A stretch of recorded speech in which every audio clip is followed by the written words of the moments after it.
Alléluia. Seigneur, je veux te dire merci, Père. Je veux te rendre toute la gloire pour ce moment que tu permets. Merci de nous rejoindre dans ce lieu. Merci de glorifier ton nom. Merci de manifester encore ta puissance. Merci pour ta fidélité, ta bonté, pour tout ce que tu ne cesses d'entreprendre. Viens nous conduire. Que ma personne soit totalement effacée et toute œuvre de l'ennemi soit dévoilée et détruite. Et que toi seul glorifie ton nom. Ce temps est le tien. Prends toutes choses en main. Au nom de Jésus. Amen. Amen. Amen. Veuillez vous asseoir.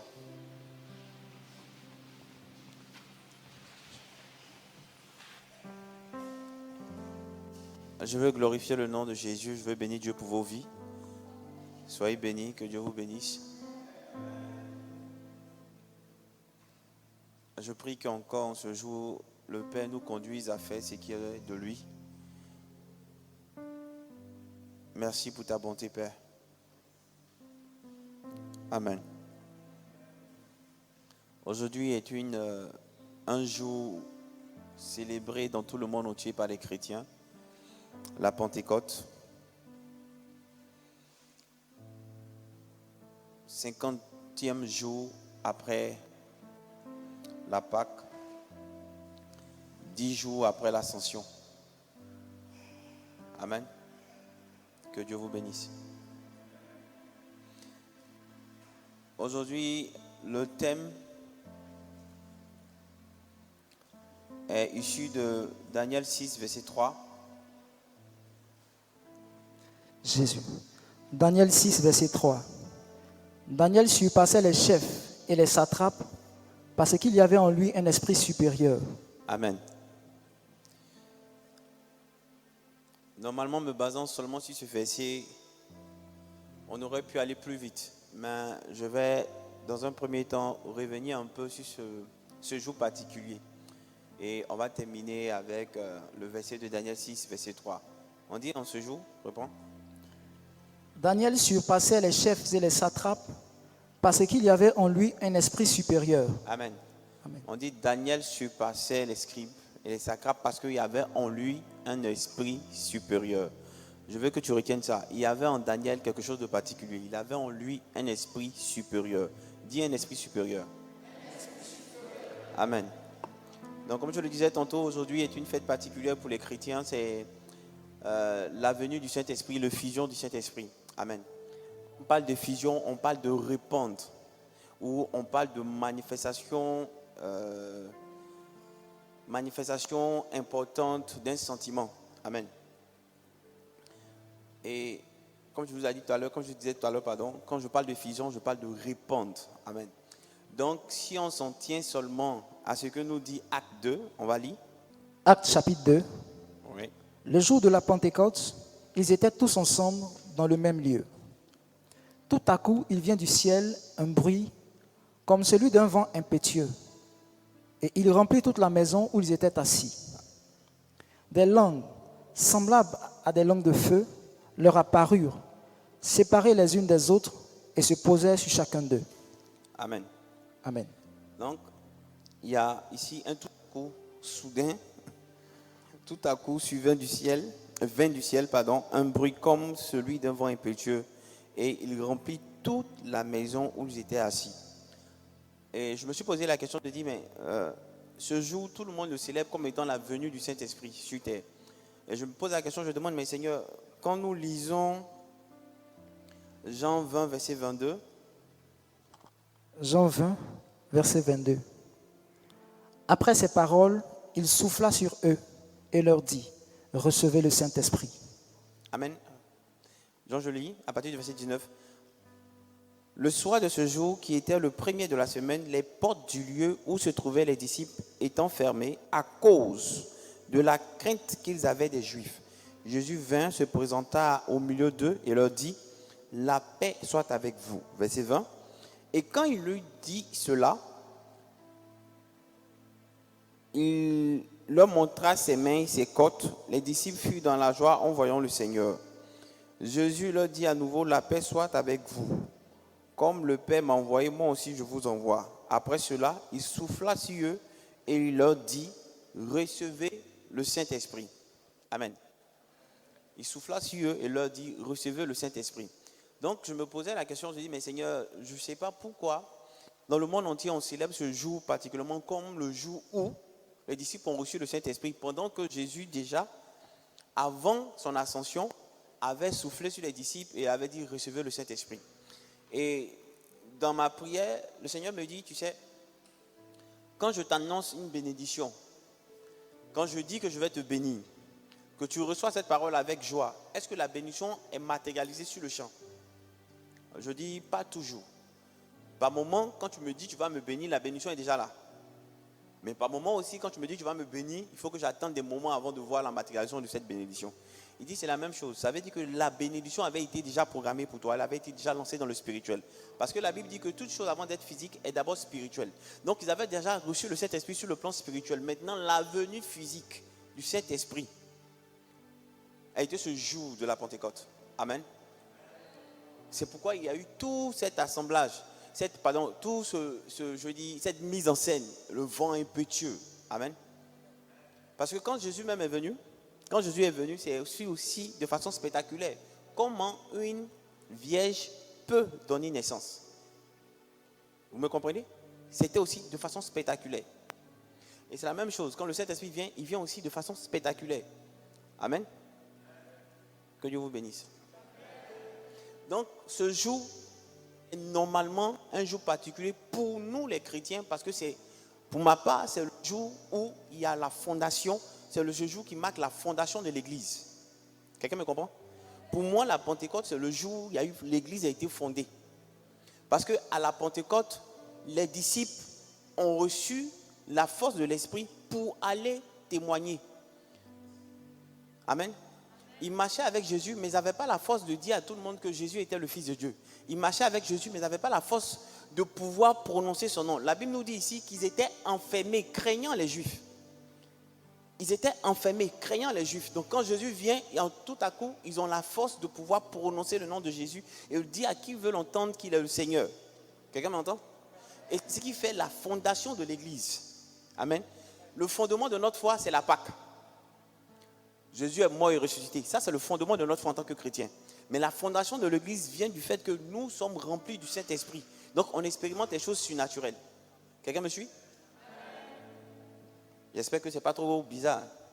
Le fondement de notre foi, c'est la Pâque. Si on te dit que tu es chrétien, pourquoi tu es chrétien? Tu es chrétien parce que tu crois que Jésus-Christ est venu mourir à la croix afin de nous donner un accès particulier au Père et pour avoir en lui le pardon de nos péchés. Aujourd'hui, nous passons par Jésus-Christ pour être au paradis, pour être avec le Père, pour le pardon de notre péché. C'est que la mort de Jésus à la croix, le symbole, c'est que Jésus a fait couler son sang. Il a fait une effusion de sang. Il a répandu son sang pour que nous soyons sauvés. Donc c'est ça le fondement de notre foi. C'est pourquoi la Bible dit qu'il est le seul par qui nous devons passer pour aller au Père. Parce que c'est lui qui nous blanchit de tous nos fautes. C'est lui qui permet le pardon de tous nos péchés. Quelqu'un me suit? Donc c'est ça le fondement de ta foi chrétienne. Maintenant, la fondation de l'église, du corps du Christ, part du fait que nous avons maintenant reçu le consolateur. C'est qui? Le Saint-Esprit qui vient nous remplir de force et de conviction afin de pouvoir témoigner de qui est Jésus-Christ de Nazareth. Donc, normalement, la Pentecôte, c'est la fête de l'église. Alléluia. Amen. On va prendre les différents versets qui montrent la venue du Saint-Esprit. Qu'est-ce que Dieu dit concrètement? On va prendre Luc 24, versets 48 à 49. Luc 24, versets 48 à 49. Yes. Vous êtes témoins de ces choses. Et voici, j'enverrai sur vous ce que mon Père a promis.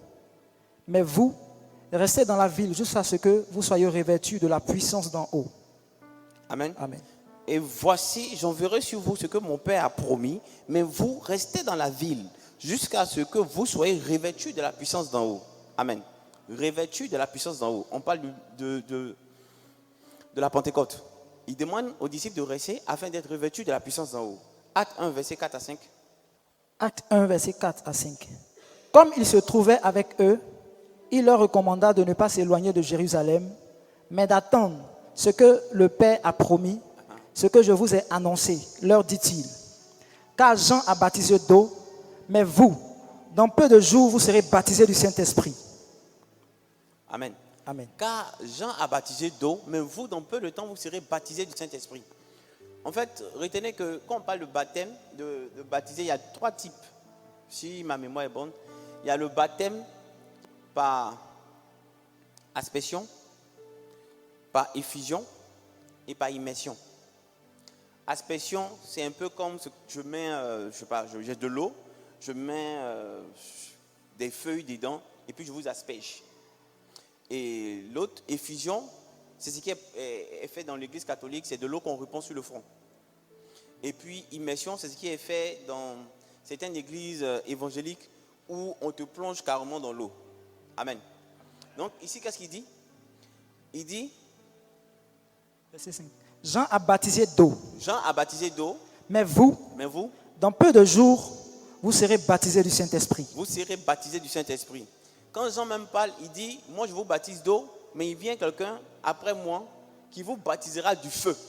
Amen. Amen. Amen. Prends Acte 1, verset 8.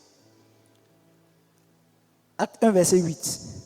Mais vous recevrez une puissance, le Saint-Esprit survenant sur vous, et vous serez mes témoins à Jérusalem, dans toute la Judée, dans la Samarie et jusqu'aux extrémités de la terre. Amen. Vous recevez une puissance. Donc vous voyez, le thème de la Pentecôte va de pair avec la réception du Saint-Esprit, mais avec puissance. Ce qui fait très souvent l'amalgame. Si je vous pose la question, qui a le Saint-Esprit? D'aucuns me diront, le Saint-Esprit c'est la puissance de Dieu ou c'est l'onction.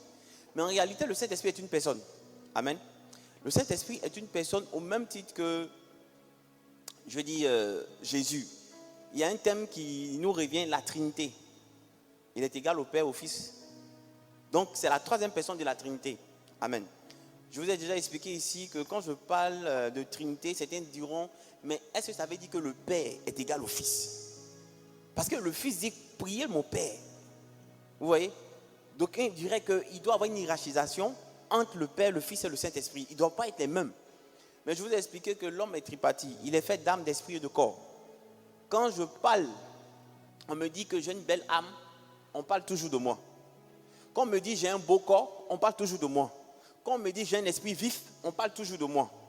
On ne peut pas scinder mon esprit de ma personne. Mon esprit, mon âme, mon corps, c'est toujours moi.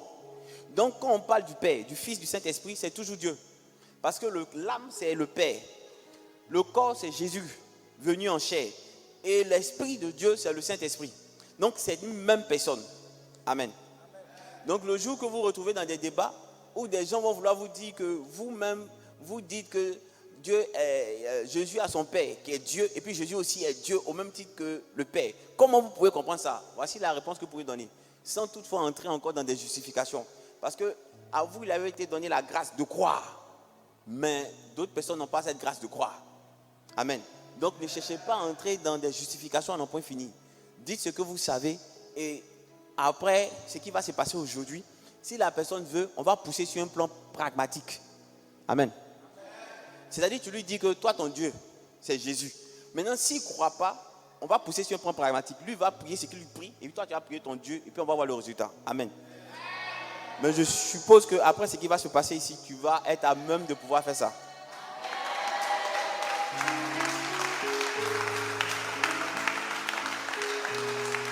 Alléluia. Amen. Donc, en réalité, comprenez une chose. Le Saint-Esprit n'est pas une force. Même si, lorsque vous lisez les esprits, on dit, vous recevez une puissance. Amen. Vous serez baptisés du feu. Vous recevez une puissance. Le Saint-Esprit survenant sur vous. C'est-à-dire le Saint-Esprit survenant. Survenir, c'est venir brusquement. C'est venu brusquement. Non, le Saint-Esprit venant sur vous. Vous recevez une puissance. Mais le Saint-Esprit n'est pas une puissance. Amen. Le Saint-Esprit est une personne. Et pour ma part, il y a beaucoup de personnes qui vont à l'église qui pensent qu'elles sont disciples de Christ, qu'elles sont chrétiennes. Non, elles ne sont pas chrétiennes. Tant que tu n'as pas fait une relation, tu n'as pas eu une relation personnelle, ou tu n'as pas eu la révélation du Saint-Esprit, ou tu n'es pas entré en communion avec le Saint-Esprit, je ne pense pas que tu sois chrétien. Non, tu es seulement un sympathisant. Tu es vraiment un sympathisant. Pour être chrétien, il faut entrer avec celui qui te donne accès au surnaturel. C'est le Saint-Esprit. C'est parce qu'il est tellement important que Jésus dit, il est avantageux pour vous que je m'en aille. Si je ne vais pas, il ne viendra pas. Et s'il ne vient pas, vous ne pourrez pas expérimenter ce que j'expérimente. Parce que c'est lui seul qui va vous amener à expérimenter ce que j'expérimente. Il dit, en ce moment même, j'ai beaucoup de choses à vous dire, mais vous ne pouvez pas comprendre. Il faut que le Saint-Esprit vienne, qu'il vous le donne dans un langage simple pour vous. Parce que les choses spirituelles, c'est spirituellement on en juge. Donc, il veut vous donner des secrets, mais des secrets spirituels. Et vous êtes encore charnel. Ce sera compliqué pour vous de pouvoir les comprendre. Donc, il attend que le Saint-Esprit vienne. Et en ce moment-là, le Saint-Esprit prendra ce qui est à lui et vous le ramènera. Amen. Donc, l'une des choses, sachez que le Saint-Esprit est une personne. Apprenez à communiquer avec le Saint-Esprit. Oui. C'est pourquoi la Bible dit que là où 2 ou 3 sont assemblés au nom de Jésus, il est là. Mais Jésus est où? Pendant que lui-même il nous dit qu'il monte vers le Père, il s'assoit à la droite du Père pour intercéder pour nous. Mais il est là par la présence de son esprit. Quelqu'un me suit?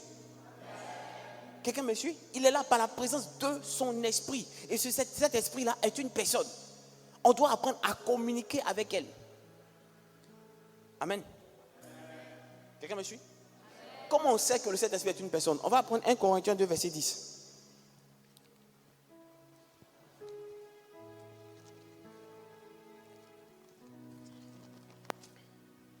Amen.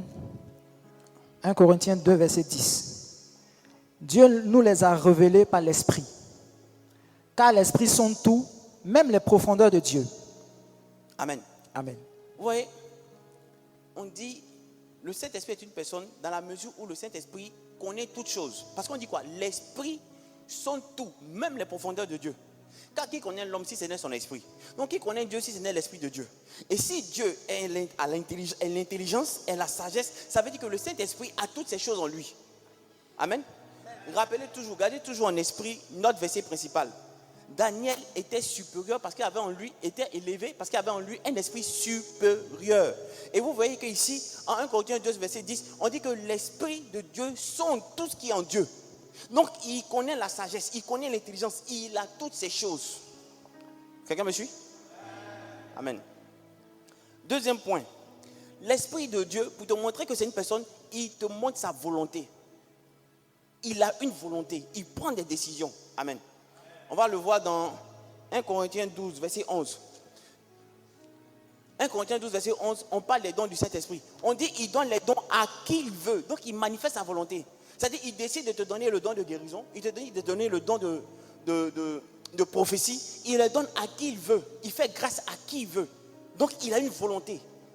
Amen. Même en Acte 20, verset 28, on parle des évêques. On dit il établit les évêques. Quelqu'un qui n'a pas de volonté ne peut pas entrer, ne peut pas se mettre en action ici. Il établit des évêques. Sous quoi? Sous sa volonté. Il demande conseil à personne. Amen. Troisième point, pour vous voir que c'est une personne, le Saint-Esprit a des émotions. On va prendre Romains 15, verset 30. Il dit, je vous exhorte, frères, par notre Seigneur Jésus-Christ et par l'amour de l'Esprit, à combattre avec moi en adressant à Dieu des prières en ma faveur. Par l'amour de l'Esprit. Ça veut dire que le Saint-Esprit aime. Amen. En Éphésiens 4, verset 30, il dit, n'attristez pas le Saint-Esprit qui est en vous. Donc il a des sentiments, il peut être aussi triste. Amen. Galates 4, verset 6. Vous verrez que le Saint-Esprit parle. Il conseille. Amen. Donc comprenez que quand on parle du Saint-Esprit, ce n'est pas une puissance. Non. C'est d'abord la personne de Dieu. C'est pourquoi vous ne devez pas être comme certains dévanciers qui se sont basés sur le fait que le Saint-Esprit c'était seulement une puissance. Donc, au lieu de se laisser utiliser par Dieu, on préférait utiliser la matière. Quelqu'un me suit? Si tu sais que le Saint-Esprit est Dieu, tu ne vas pas faire les choses par toi-même. Tu ne vas pas vouloir utiliser ce qu'il a, mais tu vas le laisser lui-même te conduire. C'est-à-dire, je sais que l'Esprit de Dieu est en moi et qu'il m'a donné un don de guérison. Et chaque fois que je me lève pour bouger, le don de guérison se met en activité. Par moment, tu ne le demandes même pas, tu veux prier pour tout le monde. Oh, lui te dira non, cette personne n'est pas encore prête. Mais comme toi, tu veux l'utiliser, tu passes partout, tu touches partout. Allez, reçois. Tu dis, ah, mais lui là, je l'ai touché depuis, il n'est pas encore guéri, qu'est-ce qui se passe? Non, c'est lui qui décide, c'est lui qui t'oriente. Amen. Donc vous devez comprendre que le Saint-Esprit est une personne qui parle, qui a des émotions. Et un chrétien digne de ce nom doit avoir une personne qui a une relation avec le Saint-Esprit. C'est lui qui va t'amener à savoir ce que tu dois faire. Le Saint-Esprit a la possibilité de t'amener, de te faire voir les choses à venir. Prends encore 1 Corinthiens 2. Écoutez bien, verset 6. Il dit cependant, c'est une sagesse que nous prêchons parmi les parfaits. Sagesse qui n'est pas de ce siècle, ni les chefs de ce siècle qui vont être anéantis. Nous prêchons la sagesse de Dieu mystérieuse et cachée que Dieu, avant les siècles, avait destinée pour notre gloire. Sagesse qu'aucun chef de ce siècle n'a connue. Car s'il l'eussent connue, il n'aurait pas crucifié le Seigneur le Seigneur de gloire. Mais comme il est écrit, ce sont des choses que l'œil n'a point vues. Ce sont des choses que l'oreille n'a pas entendues. Ce sont des choses qui ne sont point montées au cœur des hommes, mais que Dieu l'a préparé d'avance pour nous. Donc le Saint-Esprit est capable de t'amener à voir les choses à venir. Donc il t'amène à voir les choses cachées. Et nous prêchons une sagesse qui est cachée aux yeux des hommes de ce monde, même aux yeux des chefs de ce monde. Parce que s'ils avaient su, ils n'auraient pas crucifié Jésus-Christ de Nazareth. Amen. Que Dieu vous bénisse. Amen. Donc, aujourd'hui, vous comprenez quelque chose de particulier. Que le Saint-Esprit est une personne et nous devons collaborer avec cette personne. Nous devons être totalement avec cette personne. Nous ne devons pas nous laisser distraire. Nous ne devons pas nous laisser distraire en train de courir après une puissance. Non. Le Saint-Esprit est cette personne qui donne la puissance. De vous à moi, est-ce que vous serez prompt à donner un secret qui vous tient à cœur à la première personne qui vient dans votre entourage? Vous allez d'abord tester cette personne. Vous allez d'abord tester pour voir si cette personne est fiable, si elle est fidèle, elle est loyale, avant de lui livrer ce qui est très important pour vous. Et c'est la même chose. Le Saint-Esprit ne vient pas donner ce qui est d'important en lui, c'est sa divinité, sa puissance, sans qu'il ne voie en vous les gemmes des personnes qui le recherchent véritablement. Comment le recevoir? Regardez, Jésus dit aux disciples, il dit, restez ici jusqu'à ce que vous recevez la puissance d'en haut. Amen. Donc il leur demande de rester dans un endroit. Toi, où est-ce que Dieu te demande de rester? Reste dans ton lieu de prière. Reste dans ton lieu de prière. Il te demande de rester dans un endroit. Reste dans ton lieu de prière. Et qu'est-ce que tu dois faire? Parce que quand les disciples étaient dans le lieu de prière, ils étaient apeurés. Mais qu'est-ce qu'ils faisaient? Ils étaient patients. Ils ont prié un jour, ils n'ont rien reçu. Qu'est-ce qu'après ils ont fait? Ils ont été persévérants. Ils multipliaient les temps de prière. On dit qu'ils étaient dans la chambre haute, fermée. Ça veut dire qu'ils ne sont même peut-être pas sortis pour aller même chercher à manger.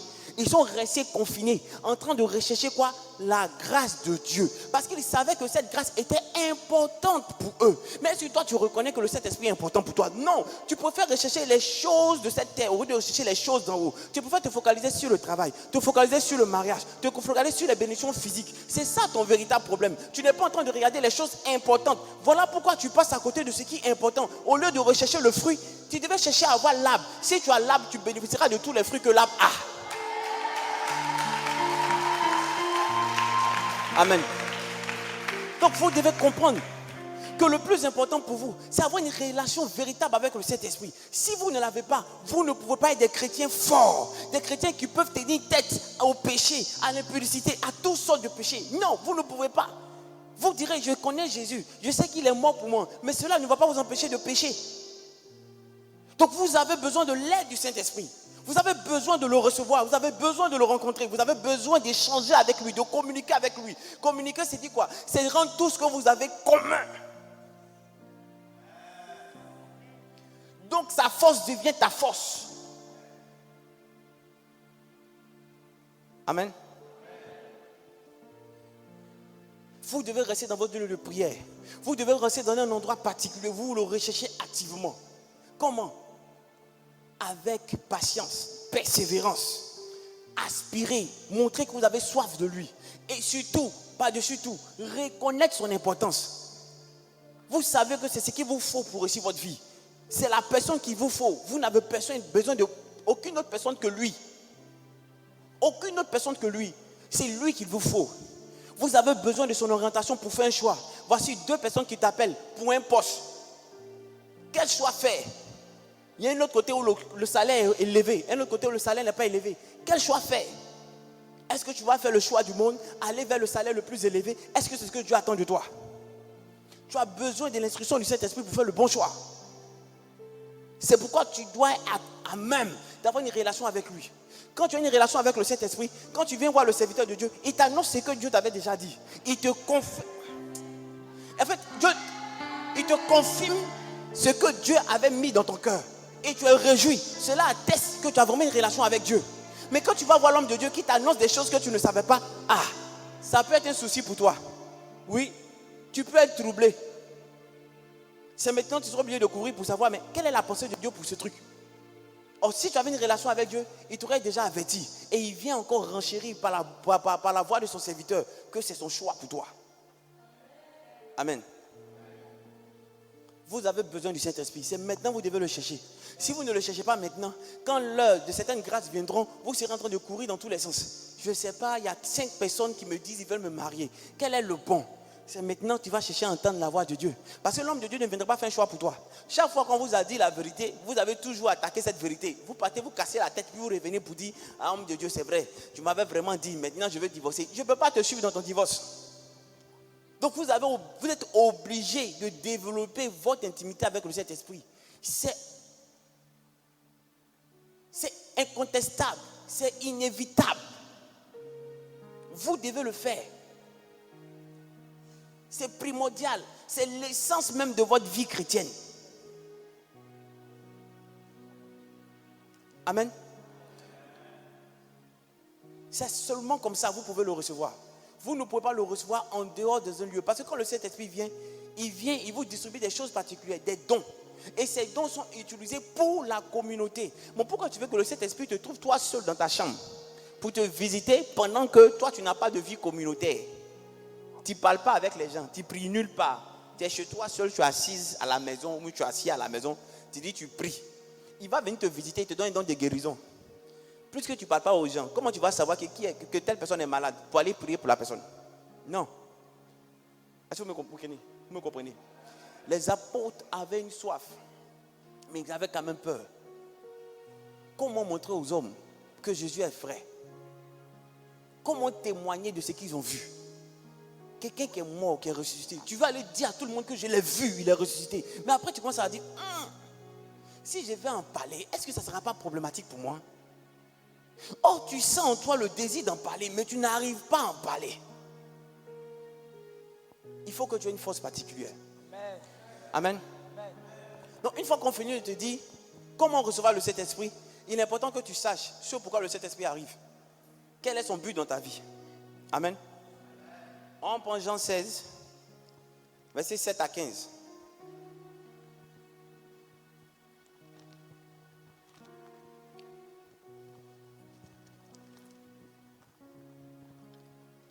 Yes. Jean 16, versets 7 à 15. Cependant, je vous dis la vérité. Il vous est avantageux que je m'en aille, car si je ne m'en vais pas, le Consolateur ne viendra pas vers vous. Le Consolateur. Voici un rôle du Saint-Esprit. Consoler. Consoler. Quand toi, tu as une petite situation, tu cours voir ta CP. Je vais lui expliquer, vraiment, ça me fait trop mal. Après, tu te tentes que ce que tu as dit en catimini, là, se retrouve sur l'autre CP de la CP de l'FCP. Or, tu avais une oreille attentive. Tu avais une oreille attentive qui n'attendait seulement que tu viennes lui expliquer tes douleurs. Pour pouvoir te consoler. Jésus dit, je m'en vais. Vous ne savez où je pars et vous ne pouvez venir où je pars. Mais je vous enverrai le Consolateur. Pourquoi? Parce que le fait que Jésus soit arraché à ses disciples était une douleur indescriptible. Ils avaient besoin d'une autre personne comme Jésus pour pouvoir penser cette douleur-là. Donc le Saint-Esprit vient pour te consoler des méchancetés de ce monde, des injustices de ce monde. Oui, par moment tu te poses la question, pourquoi c'est toi qui aimes ce péché-là? Pourquoi ce péché, il vient te consoler pour t'amener à en sortir? Pourquoi c'est toujours toi qui vis ce problème? Il vient te consoler, c'est son rôle. Continue. Mais si je m'en vais, je vous l'enverrai. Et quand il sera venu, il convaincra le monde de ce qui concerne le péché, la justice et le jugement. Alléluia. Quand il sera venu, la deuxième chose, il va convaincre le monde en ce qui concerne le péché. Vous savez que le monde est devenu tellement méchant qu'aujourd'hui, ce qui était condamnable hier ne l'est plus, est devenu communément admis. Je m'explique. Ça veut dire que ce qui n'était pas bon hier, aujourd'hui est devenu normal. Vous verrez que nos mamans, quand elles faisaient leurs habits avant, j'avais l'impression qu'elles avaient trop de tissu à gaspiller. Mais quand nos soeurs font leurs habits, tu as l'impression que le tailleur a caché une partie du tissu ou du pagne pour aller faire un gombo. Je me rappelle que j'ai un ami qui était allé voir son tailleur, puis il a demandé de faire, dans le temps c'était les justes au corps. Mais lui, il aimait plus dans le corps. C'est qu'il ne peut pas lever ses mains comme ça, c'est compliqué. Donc il a demandé au tailleur de faire un truc très juste au corps. Donc il arrive, prend l'habit, le tailleur a augmenté. Donc il voit qu'il soulève ses mains. Il dit au tailleur, est-ce que c'est ce qui a été demandé? Le tailleur dit, mais aïe. Toi, tu ne vois pas que c'était trop serré? Il dit, c'est toi qui portes. Donc vous comprenez qu'avant, quand nos parents portaient leurs vestes, ça arrivait ici. Maintenant, nous, les vestes, là, si ce n'est pas un peu sauté, ça ne pointe pas. Non. Il faut qu'on voie au moins la forme. Donc, nos soeurs, maintenant, elles voient le côté elles voient les habits des Européennes, là, elles vont montrer leur nombril. Peut-être qu'elles ont des petits ventres. Mais toi, tu sais, tu manges foutu. Donc, quelle histoire de vouloir te mettre dans la même mentalité que les autres. C'est que par moment même, quand tu es au feu, tu sens qu'on t'attaque. C'est quoi ça là? Oh, un train de gâter journée des gens. C'est quoi ça là? Puis,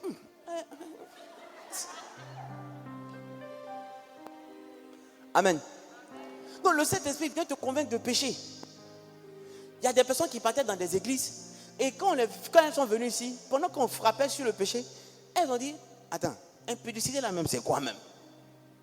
On dit non, c'est quand tu as des rapports sexuels avant mariage. Elle dit, où nous on est quitté là, c'est pas ce qu'on nous a dit, hein? Tu es dans l'impudicité lorsque tu couches avec plusieurs hommes. Comment ça? Non, si tu as ton gars qui est là, que tout le monde sait que c'est lui, si vous allez ensemble, c'est pas péché. C'est quand tu vas avec Ali, Talo, Nguessan, c'est ça qui n'est pas bon. C'est ce qu'on leur disait dans son église. Amen. Donc quand une personne arrive comme ça, que tu prêches un tel message, si le Saint-Esprit ne convainc pas cette personne de péché, elle va demeurer toujours dans son activité. Il dit, il vient convaincre de justice et de jugement. Il y a des personnes qui ne croient pas à l'enfer. Dieu est trop bon. Ah, il est trop bon pour amener les gens à l'enfer. L'enfer n'existe pas. Le Saint-Esprit va venir pour te confirmer que ma fille, mon fils, ça existe. Hein? Si tu ne changes pas ici, que tu es tombé comme ça dedans, tu vas savoir que ça existe. Amen. Donc il y a des péchés qui sont devenus tellement subtils qu'aujourd'hui les gens ne se rendent même pas compte. La corruption. Des péchés qui sont tellement sensibles. C'est que, j'ai un oncle là. Bon, lui là, bon, ok. Sinon, normalement, pour faire ton papier là, ça sera un peu compliqué si on voit il y a un rang. Mais si tu lui donnes un peu d'argent, il va faire. C'est devenu tellement normal qu'on ne se rend même pas compte que c'est de la corruption. On le paye pour ça. Pourquoi doit-on donner encore de l'argent pour qu'il fasse son travail?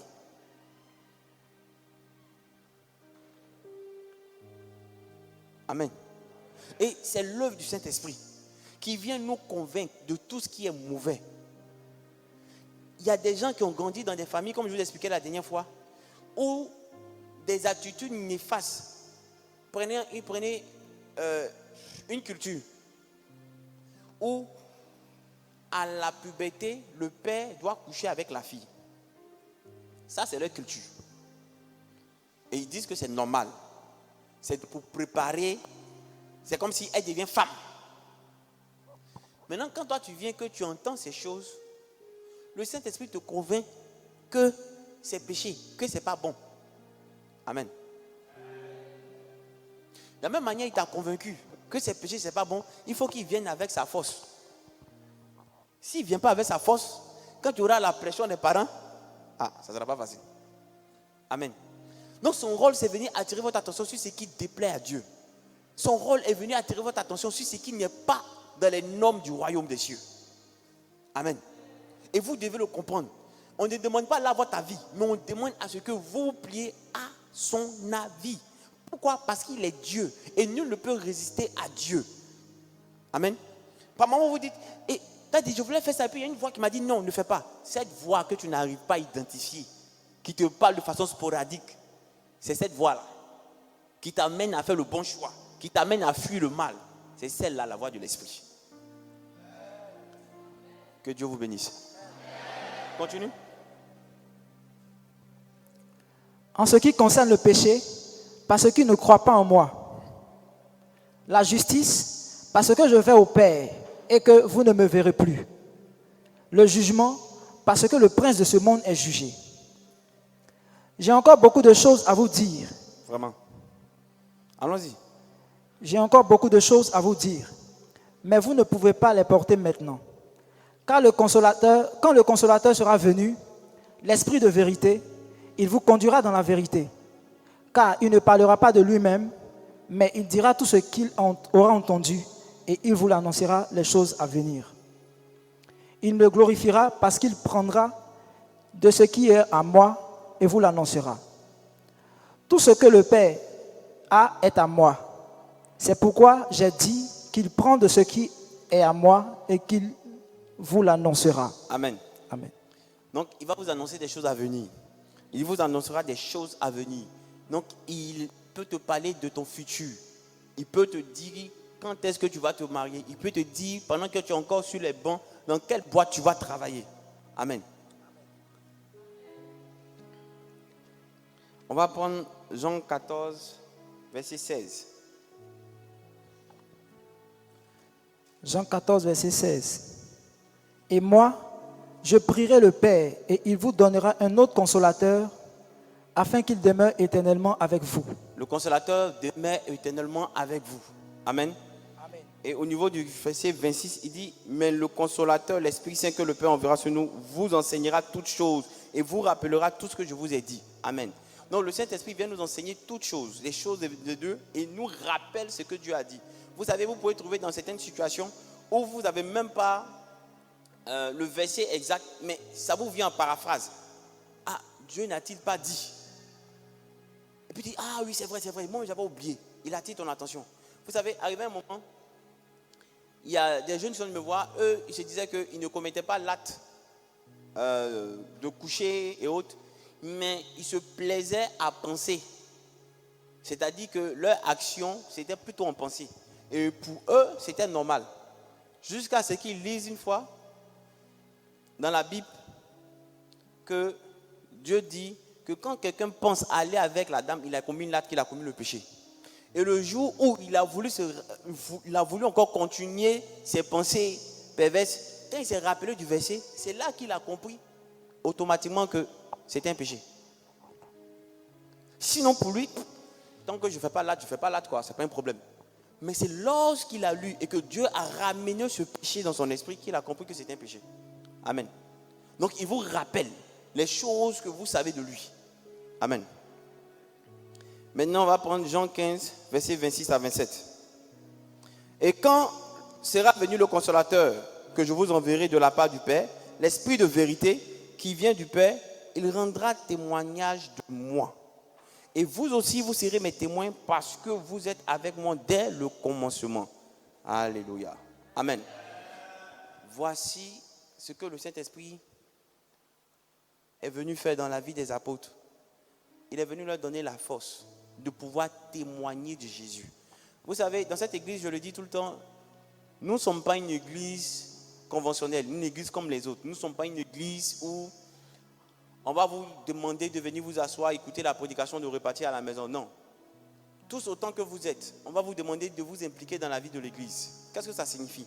S'impliquer dans la vie de l'Église, on va vous demander vous-même d'être des disciples de Christ. On va vous demander vous-même que votre vie témoigne de qui est Jésus et que de ce fait que vous l'avez rencontré. Oui, c'est très bien beau de dire je suis chrétien, mais il faut le démontrer par votre vécu quotidien. Il faut que les gens, avant que vous ne le dites, reconnaissent que vous êtes des enfants de Dieu, que vous êtes des enfants de lumière. Oui, parce que votre comportement est totalement en déphasage avec ceux du monde. Vous devez, votre présence doit empêcher le ténèbre de pouvoir se mouvoir, parce que vous êtes la lumière. Quand tu es avec des amis avec qui vous avez passé le temps à raconter des choses bizarres, des choses inutiles, quand tu commences à marcher dans cette logique, une fois que tu te rapproches d'elle, elle doit pouvoir se taire. Une fois que tu te rapproches d'eux, il doit pouvoir se taire. Et puis maintenant, te laisser toi-même donner le sujet. Et puis aller dans ton sujet. Ça montre que ta présence est obligée de chasser les mauvaises pensées qu'ils avaient. Ou les mauvaises pensées qui les habitaient. Nous sommes une église où nous devons tous parler de Jésus. Notre comportement, notre vécu doit attester de qui est Jésus. Nous sommes une église où il n'y a pas nous sommes tous frères et sœurs. Il n'y a pas de celui-là comme ça. Non, nous devons prêcher. Regardez ce qui s'est passé. Dès qu'ils ont reçu le Saint-Esprit, ils sont allés faire quoi? Témoigner. Mais vous voulez le recevoir, pourquoi? Quel est le but? Pourquoi vous voulez le recevoir? À quoi ça va vous servir de recevoir le Saint-Esprit et de bénéficier de sa puissance?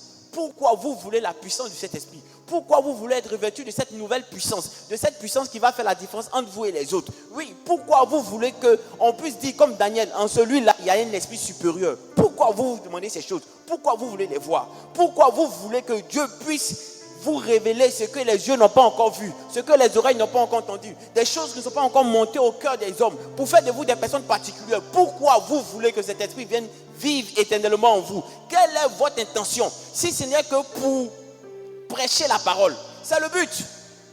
Nous sommes appelés à parler du royaume. Nous sommes appelés à impacter pour le royaume. Quand Jésus vient, il dit, repentez-vous car le royaume des cieux est proche. Vous êtes des enfants du royaume. Vous êtes des fils et des filles du royaume. Tout ce qui doit être la chose qui monte à votre cœur, c'est le royaume. Mais tant que vous n'avez pas en cœur cette mentalité du royaume, vous ne pourrez pas impacter comme Daniel a impacté. On le prend prisonnier. On le choisit. On dit, bon, voici quelqu'un qui va être en train de manger les mets qui proviennent de la table du roi. Il dit, non, je ne veux pas me souiller de cette nourriture-là. Je veux plutôt me garder. Pourquoi? Parce qu'il sait que ce peuple peut-être avec des façons de préparer qui étaient en déphasage avec les normes qui lui avaient été données. Il ne veut pas manger boire leur vin, il ne veut pas manger leur viande. Il veut simplement rester pour l'heure qui lui a été accordée, manger les légumes. Encore là, Daniel fait preuve de loyauté envers son Dieu. Quoi qu'il soit prisonnier, il ne s'avoue pas vaincu. Il ne veut pas entrer dans cette déloyauté à baptiser avec l'ennemi, à fricoter avec l'ennemi, à avoir des affinités avec l'ennemi. Non, il veut rester sur sa voie. Et qu'est-ce que cela fait? Quand on lui dit qu'on va tuer tous les sages du royaume, parce que nul n'a été trouvé, mais on n'a trouvé personne qui puisse rappeler au roi son rêve et donner l'explication. Il dit, laissez-moi un peu de temps. Il va monter dans la présence de Dieu pour demander à Dieu, Seigneur, pour que ton nom soit glorifié, révèle-moi ce qui est passé. Il instruit ses amis. Allons, prions, gênons devant la face du Père. Et Dieu lui redonne cette information avec l'explication. Quand il va devant le roi, il finit de donner le rêve, il donne l'explication. Le roi est ébloui. Et le roi dit, assurément, le Dieu de Daniel est un véritable Dieu. La preuve en est, le roi lui-même se prosterne devant Daniel. Quel est ton but lorsque tu veux recevoir cet esprit que Daniel a reçu, qui a fait de lui quelqu'un de particulier? Quel est ton but de vouloir recevoir cet esprit qui a fait qu'on disait de Daniel, il avait en lui l'esprit des dieux saints? Quel est ton but? Qu'est-ce que tu veux qu'on dise de toi? Tu veux que les gens t'acclament? Non, ce n'était pas le but de Daniel. Le but de Daniel, c'était que son Dieu soit glorifié en tout temps. Quel est ton but? Quelle est la cause que tu poursuis? Tu veux recevoir cet esprit simplement pour toi? Non, j'ai des problèmes, je veux. Mais est-ce que tu t'occupes du royaume? Qu'est-ce que le royaume attend de toi? Quelle est la volonté de Dieu pour toi? Qu'est-ce que Dieu veut que tu fasses? Il dit, allez faire de toutes les nations des disciples, baptisez-les au nom du Père, du Fils et du Saint-Esprit. Enseignez-leur tout ce que je vous ai appris. Mais tu penses que cela est donné à une certaine catégorie de personnes? Non, tu en fais partie. Tu es aussi disciple. Mais tu ne te préoccupes pas de ce que Dieu veut. Tu n'as pas le cœur pour les choses qui concernent le royaume. Ton cœur ne bat pas pour les choses qui concernent le royaume. C'est pourquoi même quand tu reçois le Saint-Esprit, il ne peut se déployer avec vivacité. Pourquoi? Parce que ton comportement ne cesse de l'attrister. Il est l'esprit qui sonne le cœur, qui connaît tout de Dieu. Il peut te donner cette sagesse qui fera de toi quelqu'un de particulier. Il peut te donner cette intelligence qui fera de toi quelqu'un d'élevé. Il peut te donner cette prospérité qui fera de toi quelqu'un de sublime. Mais il ne le fait pas, pourquoi? Parce qu'il ne voit pas les intentions de ton cœur qui vont dans le même sens que lui. Il ne voit pas ta volonté d'honorer le Père. Il ne voit pas ta volonté d'élever les choses du royaume, de recourir après les choses du royaume. Il ne voit pas cette volonté. Aujourd'hui est un jour particulier, certes. Un jour qui commémore la venue de l'Esprit sur terre. Oui, un jour qui commémore la fondation de l'Église. Mais oui, qu'est-ce que toi tu prends comme résolution aujourd'hui? Tu as fêté plusieurs Pentecôtes. Et voici une nouvelle Pentecôte. Quelle est ta résolution? À chaque anniversaire, tu prends des résolutions, oui ou non? Aujourd'hui est un anniversaire particulier. C'est l'anniversaire de tout le corps du Christ, de la manifestation du Saint-Esprit. Quelle est ta décision? Qu'est-ce que tu veux? Daniel avait en lui l'esprit supérieur. Rien ne lui était caché. Il avait une intelligence particulière, hors norme. Pourquoi? Quelque part, on nous dit que Daniel priait 3 fois. 3 fois à la journée. Même quand le roi prend un ordre où il décide, qu'il dit de façon formelle, pendant 1 mois, personne ne doit faire des prières, si ce n'est qu'à lui ou à sa statue. Daniel ne respecte pas ce que le roi dit, sachant ce qu'il en coûte, mais il se met quand même à adorer Dieu.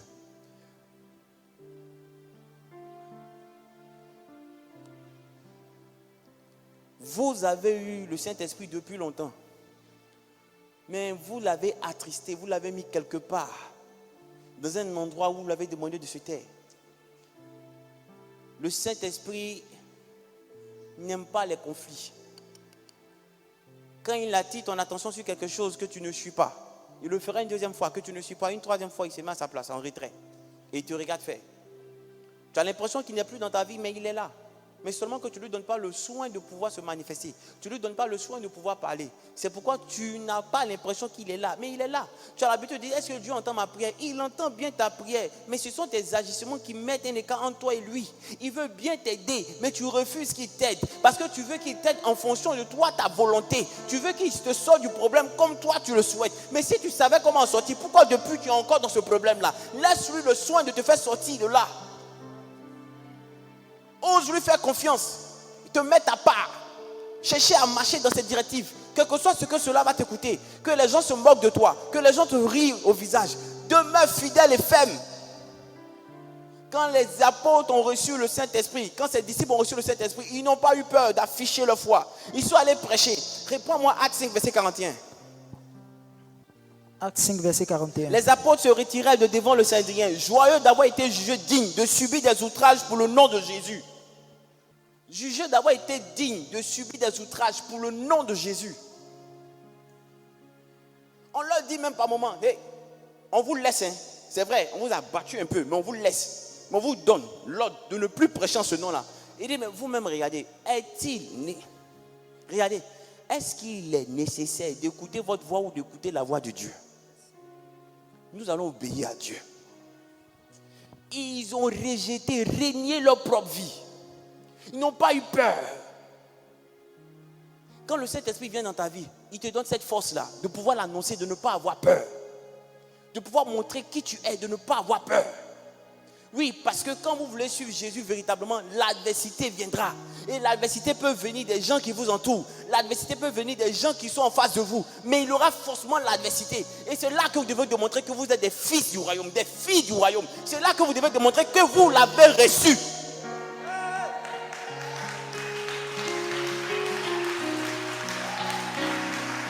Ce n'est pas quand tout va bien. Non, ce n'est pas quand tout va bien. Quand on dit, nous appartenons à Jésus, nous aimons Jésus. Non, non, non, non, non, non. C'est dans les difficultés. Quand la difficulté se présente, parce que tu parles de ce Dieu, c'est là que tu dois démontrer que tu es fidèle à ce Dieu. Quand la difficulté se présente, pendant que tu le loues, c'est là que tu dois redoubler d'ardeur dans ta louange. Mais ça ne doit pas pour toi être une occasion de chute, une occasion de revenir en arrière. Non. C'est pourquoi je vous disais tantôt qu'un véritable chrétien, c'est celui qui a rencontré le Saint-Esprit. Parce qu'il ne se laisse baigner par rien. Lorsqu'il le rencontre, le Saint-Esprit lui donne cette vigueur, cette force de pouvoir témoigner de qui il est. Il lui permet de se garder saint, de fuir les tentations, de fuir le péché. Il lui permet de rester fidèle à la parole. Ça, c'est un chrétien qui, malgré les difficultés, malgré les outrages de sa maisonnée, demeure fidèle à son Dieu. Ça, c'est un chrétien. C'est celui que j'appelle disciple. Mais aujourd'hui, nous voyons plein de personnes qui se disent chrétiennes, mais qui n'ont pas de relation avec le Saint-Esprit. Et pour peu qui sont prêts à abandonner Dieu. Nous avons besoin du Saint-Esprit. Et quel est le but pour lequel nous avons besoin de lui? Nous devons démontrer le royaume sur terre. Le but du Saint-Esprit, c'est la communication de la paix et de la vie surnaturelle de Dieu à travers nous. Il vient te montrer le surnaturel. Il vient te démontrer les choses qui n'existaient pas aux yeux des hommes. Il vient te permettre, toi, de le démontrer. C'est pourquoi il dit des choses que l'œil n'a pas encore vues.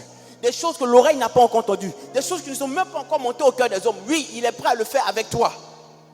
Au temps de Daniel, c'était impossible qu'un homme puisse savoir quel est le rêve d'une autre personne et pouvoir lui donner l'explication. C'était impossible. Mais il a fallu qu'une personne croie en ce Dieu puissant pour que l'Esprit de Dieu, l'Esprit supérieur lui soit communiqué afin de faire des choses qui n'étaient que jusque-là pas possibles. Il veut aussi t'utiliser pour faire des choses qui ne sont pas encore possibles. Où les gens vont commencer à douter pour se demander, mais attends, c'est lui? Attends, mais comment il est arrivé à ce niveau-là? Comment ça s'est passé? Ils seront tellement avides, ils vont dire, c'est qu'il a fait un sacrifice. C'est qu'il a tué bœuf.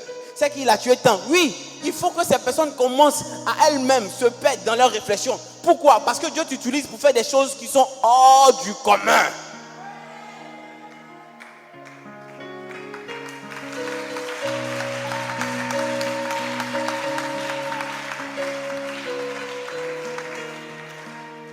Tu dois être cette étoile. Pas cette étoile qui ne brille pas, qui a une image terne. Non, mais cette étoile qui brille. Et reconnais une chose, ton étoile ne brille, l'étoile ne brille que dans le noir. Yes.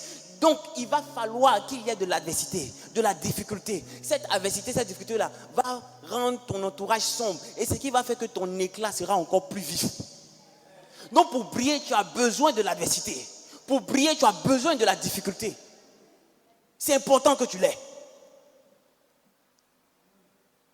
Si on me demandait avoir une vie paisible et puis avoir des ennemis, je serais prompt à dire je veux avoir beaucoup d'ennemis. Si j'ai beaucoup d'ennemis, Dieu, il m'a déjà dit tu es plus que vainqueur. Donc j'aurai toujours la victoire. Et cela va faire que mon rayonnement sera de plus en plus grand.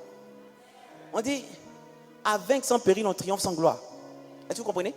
Ça veut dire que quand il n'y a pas d'adversité, on ne voit pas ce que tu fais d'extraordinaire. Mais quand il y a l'adversité que tu t'en sors, on dit waouh, il est remarquable. Waouh, son Dieu est fort. Waouh, il y a quelque chose de particulier dans cette vie-là que je n'arrive pas à comprendre. Oui, il faut que tu sois le sujet des dissertations de certaines personnes. Qu'elles n'arrivent pas à dormir. Elles s'inquiètent, mais comment cela se passe dans sa vie? Je veux comprendre, mais il fait des choses hors du commun. Oui, c'est justement parce qu'en lui, il y a un esprit supérieur. Et c'est possible. Mais ce qui fait que jusqu'à présent, l'Esprit de Dieu en toi, il ne s'est pas encore mis en mouvement. C'est justement parce que tu n'es pas en train d'entrer dans cette logique. Tu le veux pour toi, mais tu ne le veux pas pour les autres. Tu ne le veux pas pour entrer dans la logique d'aller témoigner de Jésus. Témoigner de Jésus n'est pas ta priorité. C'est pourquoi quand il y a les difficultés qui viennent dans ta vie, tout devient de plus en plus difficile. Pourquoi? Ta foi n'est pas forte, elle n'est pas strong pour faire face à cette adversité. Je vous dis, si vous êtes un véritable chrétien, il doit y avoir de l'adversité. Tout ne doit pas être toujours rose.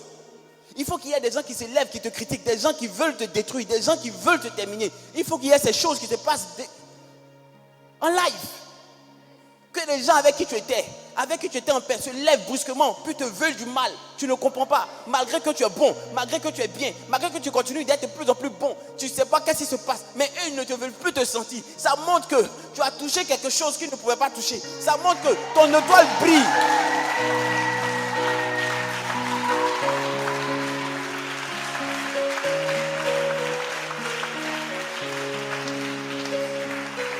Tu ne comprends pas. Les gens se lèvent contre toi. Les gens se lèvent contre toi.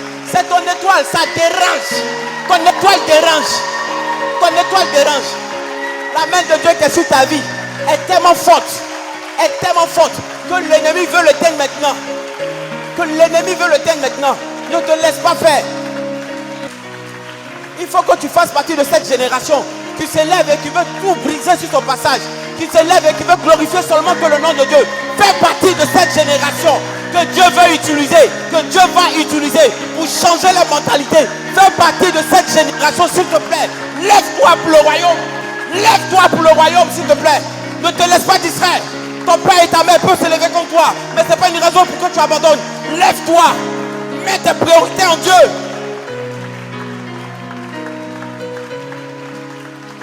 Rien ne sera facile. Rien.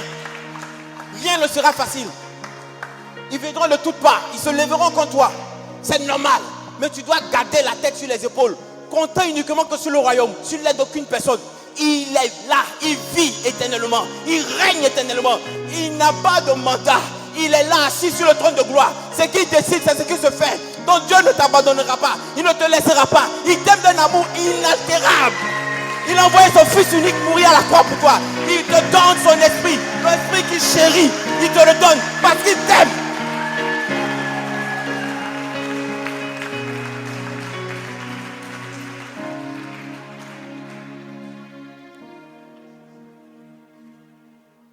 Il faut qu'on arrive à changer les mentalités. Ne regardons pas nos amis, nos frères, qui se font passer pour chrétiens mais qui ne l'étaient pas, et qui sont en train de tomber sur le champ de bataille.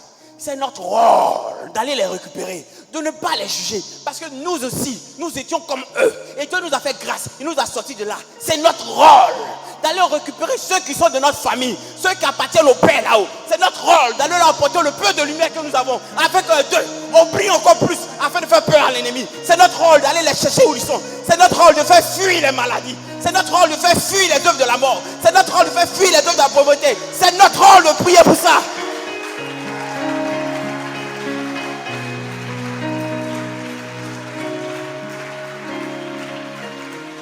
Dieu te veut. Il te veut. Il te connaît mieux que quiconque.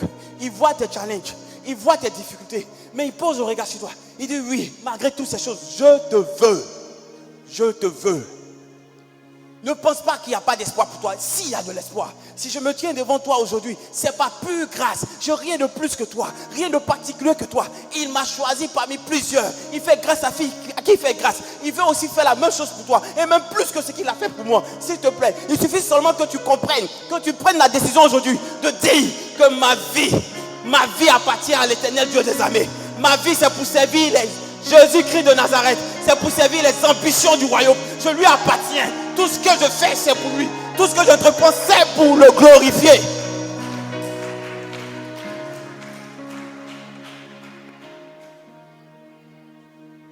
Il est temps de réclamer sa présence. Waouh. S'il te plaît, pas lui. Il a vu en toi cette soif. Le fait que tu sois là aujourd'hui, c'est qu'il t'a ciblé. Il a bien voulu que toi, tu sois là. Il t'a ciblé pour faire quelque chose de particulier. Il t'a ciblé pour faire quelque chose de particulier. Il t'a ciblé. Il t'a ciblé.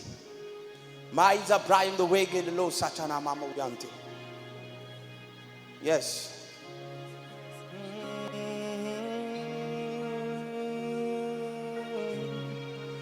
Que tout le monde prie.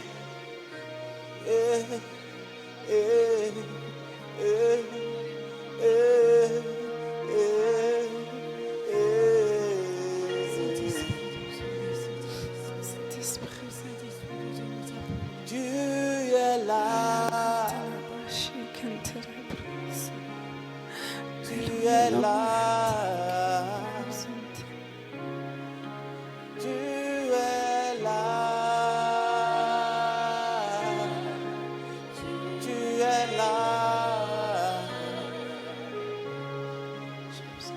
Mama yando regede. Saint-Esprit, tu es là. Saint-Esprit, tu es là. Saint-Esprit,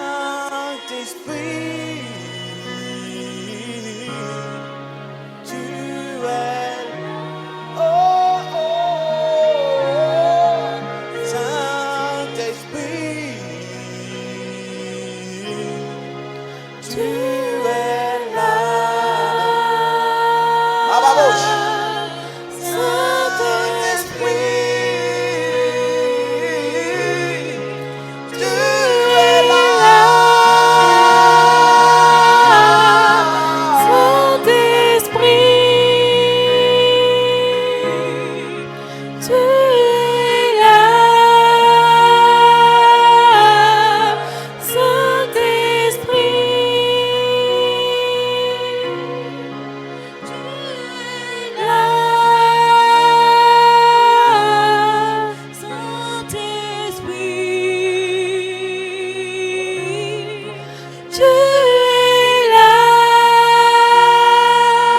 Continue. Appelle-le dans ta vie. Appelle-le dans ta vie. Il voit tes challenges. Appelle-le dans les challenges que tu as.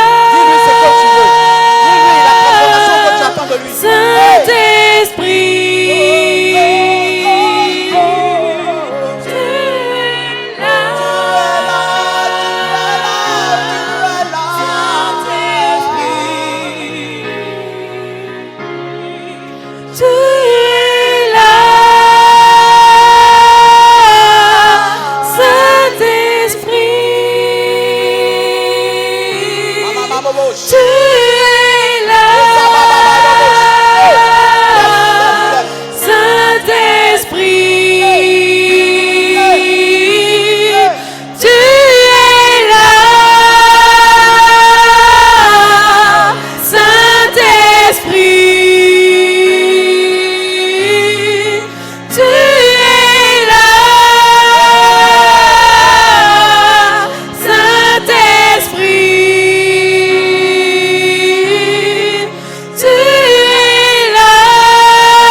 Je vois la main de Dieu qui va toucher 3 personnes.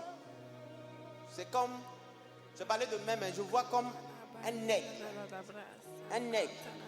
Comme si l'aigle descend pour prendre quelque chose. Et les mailles en 3 personnes seront touchées. 3 personnes seront touchées. Je dis, j'entends un aigle. Un aigle, un aigle, un aigle. Mababos, 3 personnes, 3 personnes, 3 personnes. Ça va commencer par 3 personnes. Il y a une visitation. Mamoula baba yo sekene mayando regede bo sana mayande. Mama, un aigle, un aigle. Maintenant même. Maintenant même, maintenant même, maintenant même. Il touche.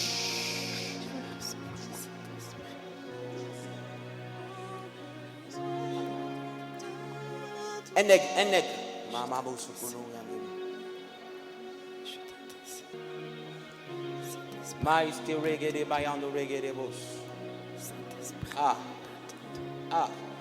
Ah. Ah. Ah. Ah. Il touche. Il touche. Il touche. Il touche.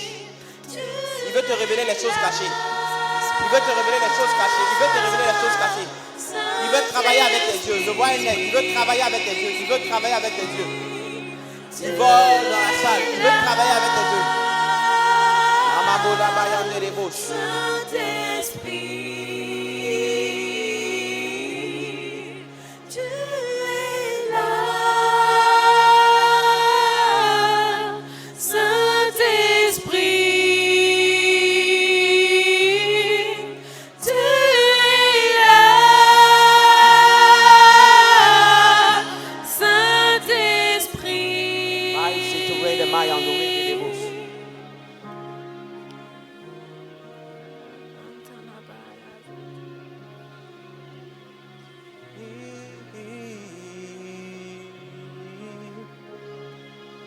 Il t'a choisi parmi tant d'autres. Il t'a vu parmi tant d'autres. Mais tu es son choix. Tu es son choix. Il veut t'utiliser.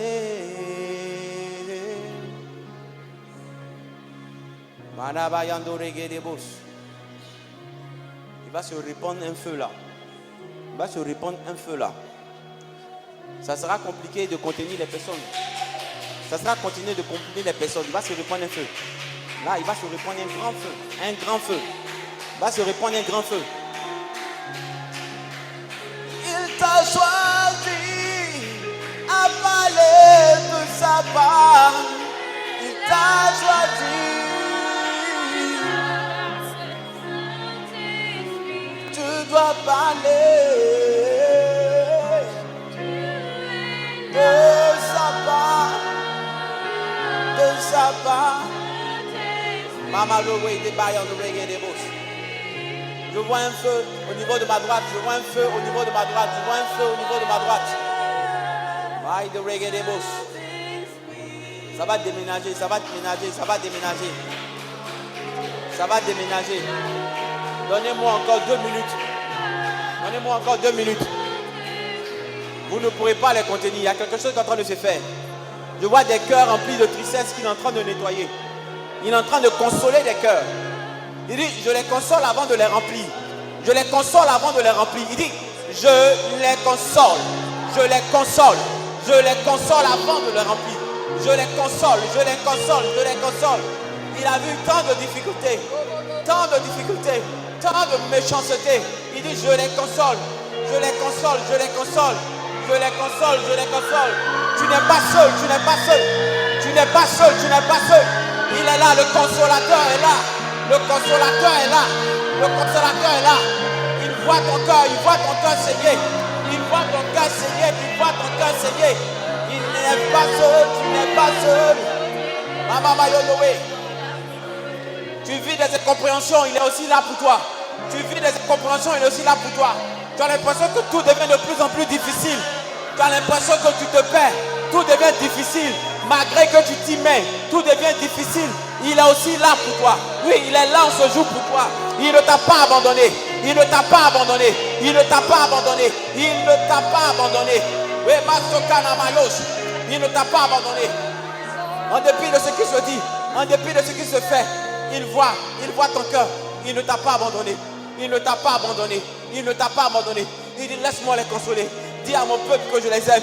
Dis à mon peuple que je les aime. Dis à mon peuple que je les aime. Mon amour pour eux est vrai. Mon amour pour eux est fort. Mon amour pour eux est vrai. Mon amour pour eux est fort. Même si le père les a abandonnés. Même si la mère les a abandonnés. Moi, je ne l'ai pas fait. Je ne le ferai jamais. Car je suis avec eux.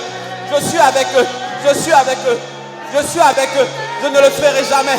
Je ne le ferai jamais. Je suis avec eux. Je suis avec eux. Je suis avec eux. Je suis avec eux. Et maman. Il dit, laisse-moi les consoler. Laisse-moi les consoler. Qui m'appelle pour que je les console. Ma main n'est pas courte. Ma main n'est pas courte. Je vois leur tristesse. Je vois leur peine. Je vois leur tristesse. Je vois leur peine. Je les rejoins ce jour. Je les rejoins ce jour. Je les rejoins ce jour. Et Mayozana Mayondos. Tu te poses des questions. Pourquoi suis-je né dans une telle famille? Quel est mon rôle? Pourquoi je souffre tant? Pourquoi je souffre tant? Pourquoi je souffre tant? Il te dit encore ce jour, il ne t'a pas abandonné. Il ne t'a pas abandonné. Il ne le fera jamais. Son amour pour toi est vrai. Il t'aime réellement. même si les gens te négligent, même si les gens t'oublient, même si les gens t'ont abandonné, ne l'en veux pas, car lui ne l'a jamais fait. Il dit, crois seulement en moi, je suis là, je prends soin de toi, je ne laisserai personne te faire du mal, je ne laisserai personne te faire du mal, je suis avec toi, je suis avec toi, je suis avec toi, je suis avec toi, je suis avec toi. Il est là, il est là, il est là, il est là, il est là, il est là, il est là, il est là, il est là. On peut penser que tu es idiot ou idiote. On t'a donné tous les qualificatifs. On a dit des choses bizarres. On a dit des choses bizarres sur toi. On a pensé que tu n'étais pas à ta place. On s'est dit, est-ce que tu vas pouvoir réussir? Ils ont dit des méchancetés sur toi. Mais lui, il ne t'abandonne pas. Il est avec toi. Il est avec toi. Il est avec toi. Ils se sont même moqués de toi. Mais lui, il est avec toi. Il ne t'abandonne pas. Tu fais tout ce que tu peux pour pouvoir rester sur le droit chemin. Mais tu te sens attiré par les méchantes choses. Tu te sens attiré par les choses qui n'ont pas de sens. Tu te sens attiré par la méchanceté. Tu te sens attiré par le péché. Tu ne comprends pas. Malgré que tu mets ton œuvre, aujourd'hui il est avec toi. Il est avec toi. Il te rejoint. Il te rejoint. Il te rejoint. Saint-Esprit,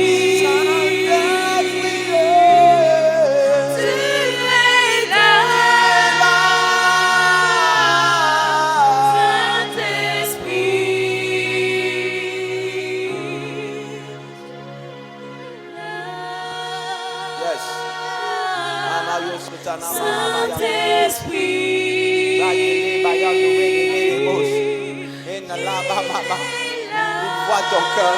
Il voit ton cœur. Ouvre la bouche, pas lui. Dis-lui ce que tu as sur le cœur. S'il te plaît, ne te tais pas. Dis-lui que je mets tout en œuvre. Je veux devenir comme tu veux. Mais c'est pas facile pour moi. Dis-lui, dis-lui, dis-lui. Il est là, il est là. Il veut te prendre dans ses mains. Il veut te consoler. Il veut te consoler. Il veut te consoler. Les gens te regardent dans l'autre œil. Les gens te jugent. Mais il ne veut pas le faire. Il veut te consoler. Il veut te consoler.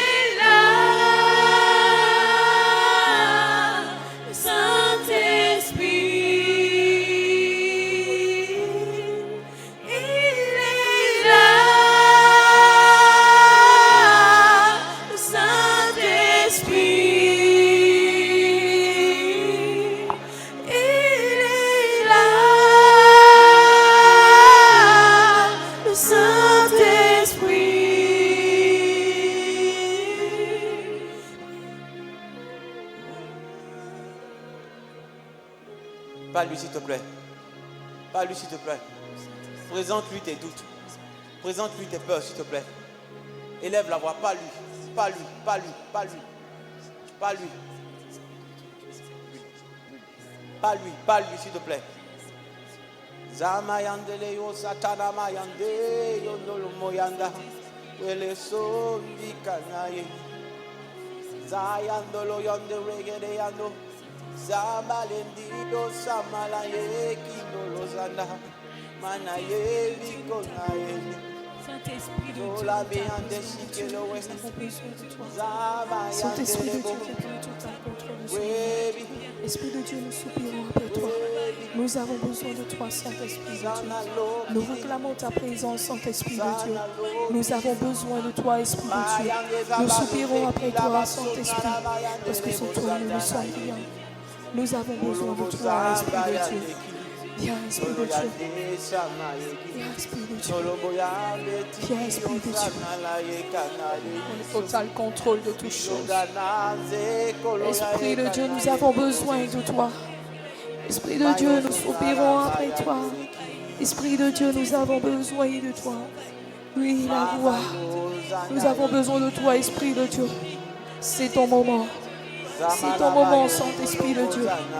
Les apôtres ont prié et tu es venu. Les apôtres ont prié et tu es venu. Mais il demande que ton cœur, tu réponds ton cœur. Vide ton cœur. Les apôtres ont prié et tu es venu. Viens, Esprit de Dieu. Raconte-lui toutes tes situations difficiles. Notre cœur. Comme au jour de la Pentecôte, j'ai besoin de ton esprit. Comme au jour de la Pentecôte, j'ai besoin de l'onction. de la Pentecôte, j'ai besoin de ton esprit. Comme au jour de la Pentecôte, j'ai besoin de ton esprit. Comme au jour de la Pentecôte, j'ai besoin de ton esprit.